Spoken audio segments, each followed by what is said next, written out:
आप देख रहे हैं मिड कैप मंत्रा। मार्केट के एक्शन पर नजर डालेंगे और हमारे साथ स्ट्रैटेजीज बताने के लिए मंत्री फिल्मार्ट के अरुण कुमार मंत्री मौजूद हैं। लेकिन पहले मार्केट का मूड आपके सामने लेकर आते हैं। ग्लोबल संकेत बेटर थे, शुरुआत मार्केट्स की ठीक हुई और अभी अपनी स्ट्रेंथ को होल्ड करते हुए मार्केट्स दिखाई दे रहे हैं। दिन के ऊपरी स्तरों के आसपास निफ्टी कारोबार करते हुए 25,109 के लेवल्स पर। इसके अलावा सेंसेक्स बैंक निफ्टी के लेवल्स देखेंगे तो वहां भी सिमिलर ट्रेंड ही देखने को मिलेगा।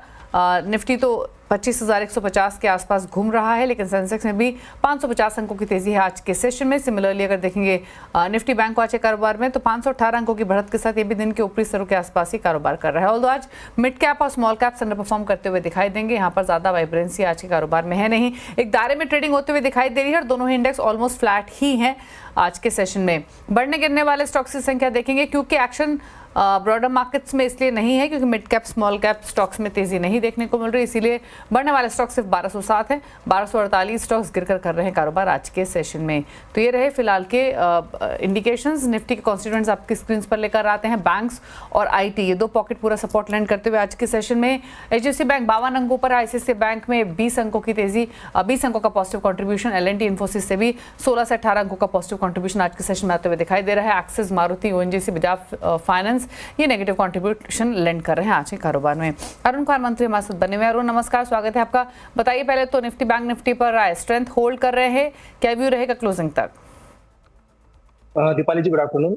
देखिए अगेन मुझे लग रहा है कंसोलिडेशन जारी रहेगा। जो एग्जिस्टिंग मार्केट में चल रहा है 24,900 और 25,250, इसी के बीच में मार्केट रहना चाहिए। कोई बड़ी तेजी मुझे नहीं लग रहा अभी फिलहाल देखने को मिलेगी, क्योंकि अगर आज भी आप देखते हैं तो निफ्टी जरूर ऊपर है पर मिड कैप स्मॉल कैप में वो मोमेंटम नहीं है जो पहले देखने को मिलता था। Definitely HDFC bank, ICICI bank ये दोनों अच्छे कर रहे हैं, इससे बैंक निफ्टी 500 पॉइंट ऊपर है। इसलिए मुझे लग रहा है निफ्टी और बैंक निफ्टी दोनों ही कंसोलिडेशन करने चाहिए। निफ्टी की जहां तक बात है 25,000 का स्टॉप लॉस सभी ट्रेडर्स को रखना चाहिए। ऊपर है 25,200, 25,250 ये एक टारगेट निफ्टी में देखने को मिल सकता है। और जहां तक बैंक निफ्टी की बात है 51,400 के आसपास का स्टॉप लॉस लगा के बैंक निफ्टी लॉन्ग किया जा सकता है। टारगेट छोटा है, 51,950 तक के टारगेट है, क्योंकि 20 डे मूविंग एवरेज उसी के आसपास है।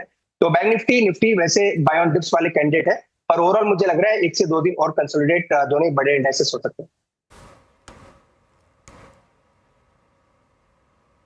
ओके, अच्छा स्टॉक स्पेसिफिक स्ट्रैटेजीज क्या रहेंगे अरुण आपके? देखिए 2 स्टॉक चुने हैं, दोनों ही मिड कैप स्पेस है जो आउट परफॉर्म कर रहे हैं। पहला stock again oil and gas space से ऑयल इंडिया रहेगा, 587-88 के आसपास चल रहा है। मुझे लग रहा है ये स्टॉक 3 से 4 हफ्तों की कंसोलिडेशन के बाद अब मुझे लग रहा है ये स्टॉक 600 के पास जाने के लिए तैयार है। तो 587-88 के आसपास बाई करें, 569 का स्टॉप लॉस लगाए। 625 तक मुझे लग रहा है इस स्टॉक के टारगेट्स रहेंगे। दूसरा स्टॉक अगेन जो सेक्टर लाइमलाइट में है आईटी में मुझे लग रहा है एमटीआईएम में एक अच्छा मोमेंटम है और अपने रिसेंट हाइस के आसपास ही है। तो 6450 के आसपास इसको बाय करें, 6320 का स्टॉप लॉस लगाए। इसमें मुझे लग रहा है 6820 तक के टारगेट्स देखने को मिलेंगे। चलिए, तो ये रहे ट्रेड्स आपके लिए जहां पर एल&टी माइंट्री में खरीदारी की सलाह है और ऑल इंडिया ट्रेड रिकमेंड किया गया है तेजी की तरफ। लेकिन चलिए मिड कैप्स का हाल लेकर आते हैं आपके सामने और दिखाते हैं कौन कौन सी वो पॉकेट्स हैं जहां पर तेजी मंदी देखने को मिल रही है। इंडेक्स बिल्कुल फ्लैट कारोबार कर रहा है, लेकिन कुछ सेलेक्ट पॉकेट जहां पर तेजी है उनके साथ शुरुआत कर लेते हैं। लेकर आते हैं एनबीएफसीज और इंश्योरेंस बेस के स्टॉक्स, क्योंकि बैंक फाइनेंशियल्स में बाइंग देखने को मिल रही है, उसी का इंपैक्ट देखने को मिल रहा है। एनबीएफसी से शुरुआत कर लेते हैं। एनबीएफसीज में उछाल देखने को मिला है। चोला इन्वेस्टमेंट, रेपको होम फाइनेंस, साथ ही श्रीराम फाइनेंस और एप्टस हाउसिंग, यहाँ पर तेजी है। चोला होल्डिंग में इनफैक्ट जोरदार तेजी है। इंश्योरेंस स्पेस के स्टॉक्स देखेंगे तो न्यू इंडिया एश्योरेंस और जीआईसी में भी 2-2.25% तक की तेजी देखने को मिला। न्यू इंडिया एश्योरेंस लगभग 3.25% ऊपर कर रहा है कारोबार आज के सेशन में। फार्मा स्टॉक्स दिखाते हैं जिसमें वॉकहार्ट 5% ऊपर है, नोवार्टिस में 4.25% की मजबूती है। इसके अलावा स्पार्क 2.25% ऊपर है। सीक्वेंट साइंटिफिक में भी 1.25% की मजबूती देखने को मिल रही है। आईटी स्टॉक्स दिखाते हैं और आईटी स्टॉक्स में तेजी है आज के सेशन में। एम्फोसिस, मास्टेक, सास्किन टेक्नोलॉजीज और साथ ही जेंसरटेक यहाँ पर तेजी के साथ कारोबार हो रहा है और 2.5% ऊपर एम्फोसिस है। मास्टेक में 2.5% की तेजी देखने को मिल रही है आज के सेशन में। रियल्टी स्टॉक्स दिखाते हैं। रियल्टी स्टॉक्स में ओबेरॉय रियल्टी, साथ ही मैक्रोटेक डेवलपर्स और सोबा यहाँ पर तेजी है। 4% ऊपर ओबेरॉय रियल्टी, मैक्रोटेक डेवलपर्स 3.25% ऊपर, सोबा में भी 1% की तेजी देखने को मिल रही है। अब दिखाते हैं आपको गिरने वाले शेयर्स। आईजीएल, जीएसपीएल, महानगर गैस और गुजरात गैस 2% तक गिरे हुए हैं। महानगर, गुजरात और जीएसपीएल। आईजीएल में तो अब गिरावट 4.5% नीचे पहुंच चुकी है। कुछ और स्टॉक्स जो गिरकर कर रहे हैं हैं कारोबार, उसमें कोलगेट 3.5% नीचे, जुबिलेंट फूड वर्क 2% नीचे, कॉनकॉर में 2.5% की गिरावट और आयरेडा भी ऑलमोस्ट 3% नीचे कारोबार कर रहा है आज के सेशन में। तो ये वो सिलेक्ट पॉकेट्स है मिड कैप स्पेस से जहां पर तेजी मंदी देखने को मिल रही है। लेकिन अब बात करते हैं आज के कुछ बड़े अर्निंग्स की, और नजर टिकी हुई है रिलायंस इंडस्ट्रीज पर। कैसे रह सकते हैं ये नतीजे, बताने के लिए हर्षदा सावंत हमारे साथ मौजूद है। हर्षदा, बताइए रिलायंस के नंबर से क्या एक्सपेक्ट करना चाहिए?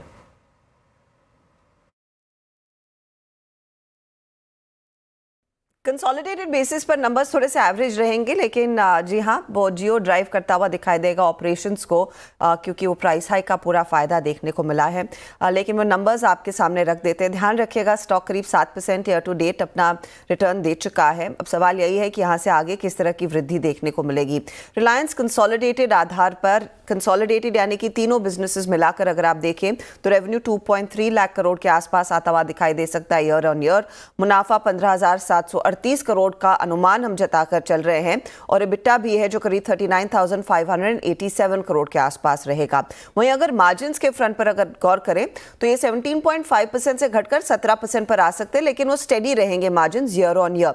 लेकिन क्वार्टर ऑन क्वार्टर ज्यादा बेहतरी का अनुमान जरूर जताया जा रहा है। रेवेन्यू फ्लैट भले ही रहे 2.3 लाख करोड़ के आसपास, लेकिन मुनाफा जो है वो 4% बढ़ता हुआ दिखाई देगा पिछले तिमाही से इस तिमाही में। EBITDA में भी करीब 2% तक की वृद्धि का अनुमान है, और ऑपरेटिंग मार्जिन्स जो हैं वो 17.5% पर रहेंगे, जो पिछले क्वार्टर में 16.7% के आसपास थे।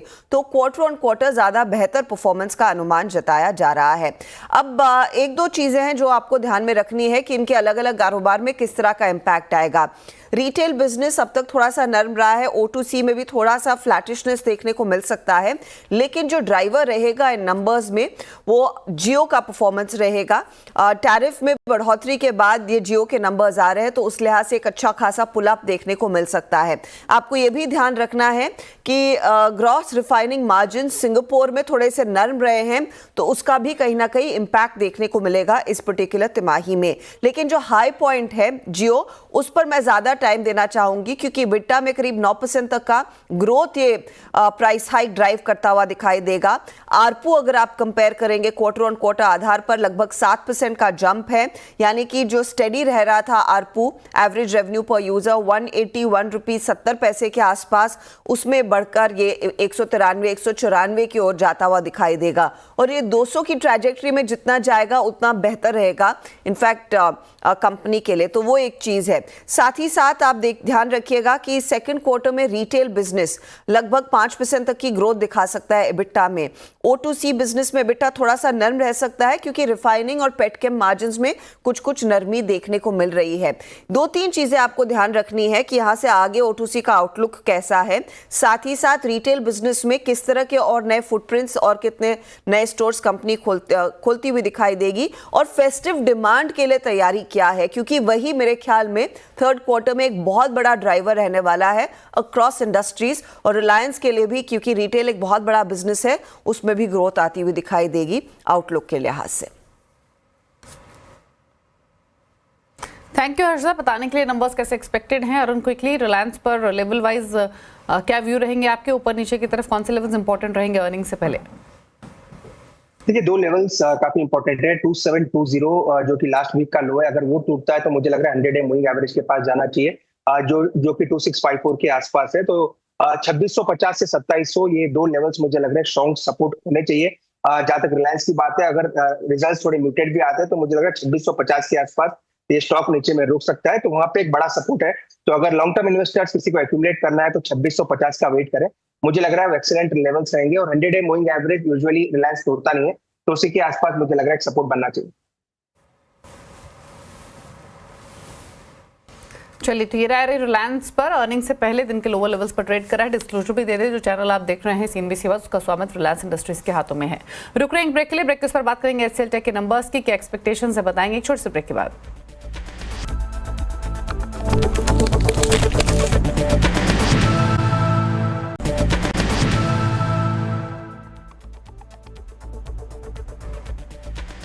आप देख रहे हैं मिड कैप मंत्रा। मार्केट सब डेज हाई पर कारोबार कर रहे हैं और मार्केट की नजरें अब रहेंगी आने वाली अर्निंग्स पर। इसी कड़ी में HCL टेक के नंबर्स पर भी फोकस रहेगा।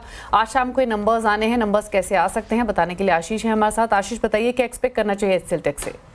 हाँ, आज शाम को बाजार बंद होने के बाद भाई कंपनी की तरफ से कम्युनिकेशन है 6 बजे प्रेस कॉन्फ्रेंस, तो मान लीजिए 5:30 बजे लास्ट टाइम नंबर्स आए थे, तो इवनिंग में आ रहे होंगे। जहां तक एक्सपेक्टेशन की बात है, एक्सपेक्टेड तो है कि ठंडा परफॉर्मेंस होगा भाई। डॉलर आय में 1.25% क्यू ऑन क्यू इंप्रूवमेंट होगा और कांस्टेंट करेंसी जिसको एनालिस्ट ज्यादा देखते हैं वो तो महज 0.6% या कह लीजिए 0.5% इंप्रूव हो रही होगी। जबकि इस कंपनी ने पिछले क्वार्टर में कहा था कि Q2 एक ग्रोथ क्वार्टर होगा इनके लिए, तो फिर मामला क्यों गड़बड़ाएगा, क्यों फीकी सी ग्रोथ होगी। कहा जा रहा है कि एक स्टेट स्ट्रीट का जेवी है इनका, बेसिकली स्टेट स्ट्रीट एक यूएस का बैंक है, मेजर बैंक है, वो जेवी में इनसोर्सिंग हो रही है, यानी कि वो अपने ही डिपार्टमेंट्स को, अपने ही कर्मचारियों को धंधा दे रहा है, ना कि थर्ड पार्टी वेंडर, और इस केस में वो है HCL टेक। तो वो जेवी से मामला थोड़ा गड़बड़ाएगा, इसीलिए इस बार ओवरऑल परफॉर्मेंस ठंडा रहेगा। वैसे अक्रॉस वर्टिकल्स, अक्रॉस ज्योग्राफीज हम एक्सपेक्ट कर रहे हैं ग्रोथ होगी, सिर्फ फाइनेंशियल सर्विसेज ठंडा रहेगा, वो इसी जेवी के कारण। मार्जिन्स 17.1% से बढ़ के 18.1%, 100 बेसिस पॉइंट्स का इंप्रूवमेंट। भाई इससे पहले पिछले 2 क्वार्टर में 2.5%, 260 बेसिस पॉइंट मार्जिन ठंडा पड़ा था, उससे कुछ हद तक रिबाउंड हो रहा होगा। और जहां तक गाइडेंस की बात है, क्योंकि ये और इन्फोसिस गाइडेंस देते हैं, पूरे फाइनेंशियल ईयर की जो गाइडेंस दे रखी है, कांस्टेंट करेंसी में आय बढ़ेगी 3 से 5%, मार्जिन होंगे 18 से 19%। ज्यादातर सब ब्रोकरेजेस मानती हैं गाइडेंस में कोई छेड़छाड़ नहीं करेंगे, वो जस की तस बनी रहेगी। नंबर्स फीके हो सकते हैं, लेकिन आपकी स्क्रीन पे स्टॉक आज भी नए रिकॉर्ड उच्चतम स्तर जड़ता हुआ। तो ये रहे नंबर्स की एक्सपेक्टेशंस। नंबर्स अच्छे आ सकते हैं। स्टॉक अगर देखें तो फिलहाल 0.5% से ज्यादा की मजबूती के साथ कर रहा है ट्रेड। एक क्विक व्यू ले लेते हैं अरुण का। अरुण, HCL टेक क्या राय रहेगी आपकी लेवल्स पर? देखिए again one of the strong chart रहा है हमेशा से। जब भी TCS इंफोसिस में भी गिरावट आई है तो इसमें देखने को नहीं मिली है। तो 1820 से 1810 के आसपास अगर किसी ने पोजीशन ले रखी है ट्रेडिंग के लिए तो 1810 का एक स्टॉप लॉस जरूर रखना चाहिए। जहां तक चार्ट की बात है क्लियरली काफी स्ट्रॉन्ग है और 1890 से 1900 तक के टारगेट देखने को मिल सकते हैं। अगेन रिजल्ट्स कैसे आते हैं वो डिपेंड करेगा, पर मुझे लग रहा है 1900 की तरफ ये स्टॉक जाने के लिए तैयार है और 1820 का एक स्टॉप लॉस जरूर मेंटेन करना चाहिए अगर किसी ने भी रिजल्ट्स के लिए बेट किया है। चलिए रुक रहे इसी के साथ एक ब्रेक के लिए। ब्रेक के उस पर कुछ और खबरें, जल्द वापस आते हैं।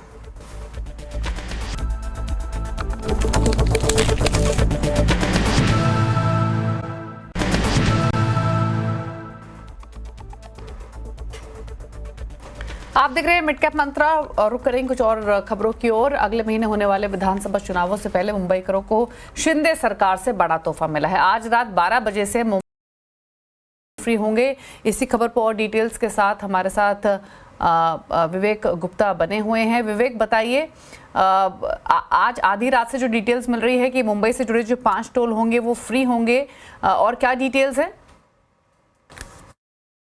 महाराष्ट्र सरकार ने अपनी आज एक कैबिनेट में फैसला लिया है कि मुंबई में जितने भी 5 टोल नाके हैं जो मुंबई के एंट्री पॉइंट पर बने हुए हैं, सभी टोल नाकों पर छोटे व्हीकल यानी कि जो 4 पहिया है, 4 व्हीलर है और 3 पहिया है, 3 व्हीलर, उनका टोल टैक्स पूरी तरीके से हटा दिया गया है। राहत की बात यह है कि महाराष्ट्र सरकार ने इस फैसले को आज रात 12 बजे के बाद ही लागू करने का फैसला लिया है। तो अपने आप में ये बहुत बड़ी खबर है, बहुत राहत भरी खबर है मुंबई की जनता के लिए। जो लोग नवी मुंबई थाने से मुंबई आते थे, उन्हें हर बार टोल क्रॉस करने के लिए 40 से 45 रुपए खर्च करने पड़ते थे, वही शाम के वक्त या दोपहर के वक्त जाते समय, वापस मुंबई के बाहर जाते समय भी 40 से 45 रुपए टोल देना पड़ता था।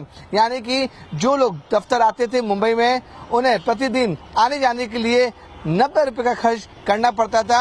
अब ये महाराष्ट्र सरकार ने बड़ा फैसला लिया है और 5 टोल नाके जो मुंबई को एंट्री पॉइंट करते हैं, चाहे हम मुलुंड टोल नाके की बात करें, दहिसर टोल नाके की बात करें, ऐरोली टोल नाके की बात करें, 3 हाथ नाका, इन सभी टोल नाकों पर आज रात 12 बजे के बाद मुंबई की जनता को और थाने और नवी मुंबई की जनता को मुंबई में आने और मुंबई में बाहर जाने के लिए कोई भी टोल टैक्स नहीं देना पड़ेगा। के डिटेल्स बताने के लिए तो मुंबई करो के लिए डेफिनेटली ये एक बड़ा तोहफा।